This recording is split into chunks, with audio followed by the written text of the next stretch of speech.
U.S. authorities have arrested Maria Butina, a Russian advocate for firearms ownership also known as Maria. In a criminal complaint that led to her indictment, the Justice Department accused her of secretly infiltrating American electoral politics as a foreign agent working on behalf of Russia and engaged in an anti-U.S. conspiracy.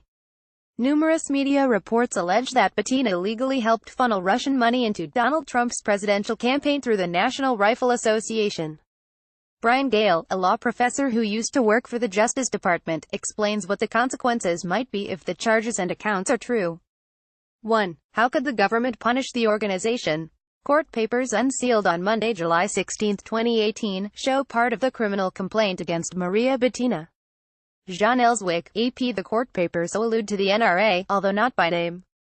Several news sources have described in detail the relationship Butina and her Russian employer built with the organization, starting in 2013 or earlier.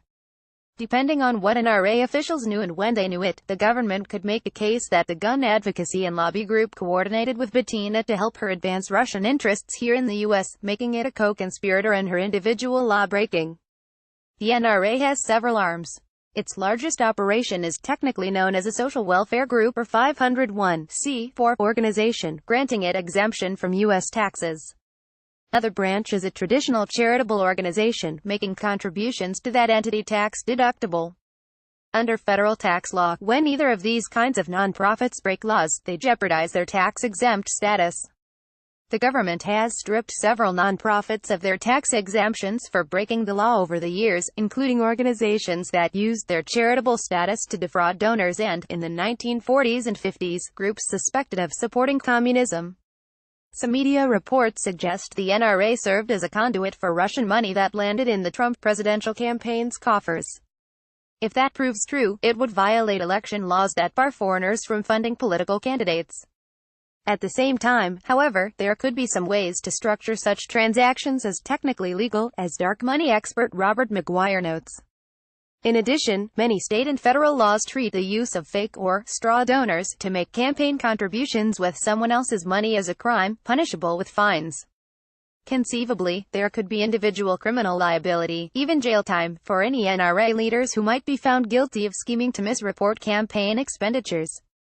But, I want to emphasize, nothing in the court papers unsealed on July 16, 2018, support those scenarios. What might happen to its influence? Since charitable giving tends to be an emotional act, some donors might not continue to support the NRA if it lands in legal trouble. Past scandals have weakened support for other prominent nonprofits, such as the Wounded Warrior Project. For an organization that has cast itself as a bulwark of patriotism, any evidence that it conspired to undermine U.S. laws seems off-brand. On the other hand, polls indicate that support for Vladimir Putin has soared among Republicans, making it hard to predict how the NRA's members and big donors might respond. Public scrutiny might also make the NRA more cautious in how it doles out its political spending, a major source of its influence these days. The organization spent more than $30 million supporting President Trump alone in 2016, according to the Center for Responsive Politics. If its benefactors become more suspect, even among the NRA's base, that could loosen its grip over many American politicians and policymakers. 3. How might the government catch more of these alleged infractions? Although U.S. charities can't engage in political spending, they are allowed to partner with social welfare groups, as the NRA and the NRA Foundation do. Unlike charities, social welfare groups can lobby, and they are allowed to spend at least some of their budget on election-related activity. Their donors are known to the government, but hidden from the public, which is why their funding is sometimes called dark money, and the Trump administration just made dark money darker.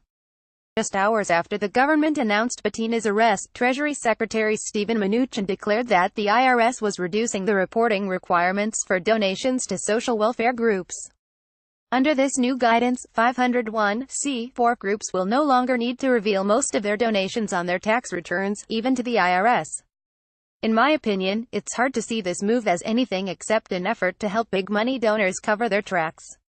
Without a list of donors, the IRS can't know when an organization is being used to further the interests of those backers, instead of the public.